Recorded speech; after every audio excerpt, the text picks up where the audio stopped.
As of 2018, over 2 million people were incarcerated in the U.S. Staggering numbers, right? Much of the issue of mass incarceration in America we owe to the recidivism rate, or the rate at which formerly incarcerated individuals face rearrest, reconviction, and reincarceration.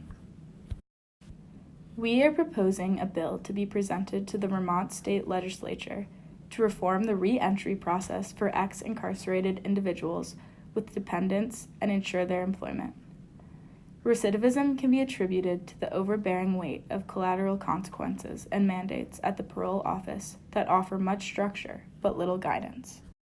One of the most reported challenges is finding a job in a market that excludes opportunity or aid for these rehabilitated individuals as formerly incarcerated people that are unemployed at a rate of over 27%. This is especially consequential for those who seek to support varying dependents, like children, partners, parents, and other financial contingents. Even as little as one previous incarceration can reduce a lifetime wage by up to 11%. Argued by a 20% reduction in return to crime by nonviolent offenders who constitute the majority of incarcerated individuals, work reduces recidivism. But there's an important caveat.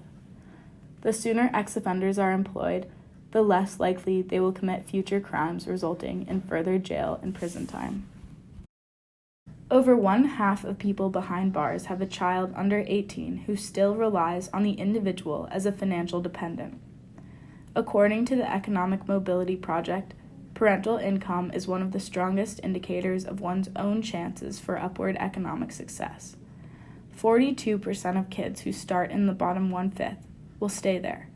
So it is important we are conscious of the additional roadblocks we place in their paths by limiting the opportunities their providers have access to. Implementing a social service program for ex-incarcerated individuals with dependents, which includes a social sector liaison between employers and the individual, will enhance the likelihood of socioeconomic success for the future of the dependents and the individual. In turn, this leads to reduced rates of recidivism. This position would be referred to as an employment liaison, located in the parole office, but functioning as a social sector professional rather than a government employee. The purpose of the policy has two functions: to act as a bridge between companies willing to hire ex-incarcerated people without forcing them into the search alone, while also offering guidance in specifically the employment subsection of the parole conditions. While this might not seem like an easy feat, there are many corporations willing to engage in similar processes already. Companies such as Starbucks, PetSmart, Trader Joe's, and Walmart will hire ex-convicts in low-paying positions. Even the military offers a waiver that allows for ex-incarcerated to be enlisted and gives the opportunity to work a variety of jobs. There are a few private, volunteer-based programs that offer similar services to the policy we're proposing through the National Reentry Resource Center, but the service would be most effective if implemented in a more structured and publicized facility like the parole office. In order for the program to be cost-effective, meetings with an employment liaison would be issued for those with the dependents under the mandatory parole conditions.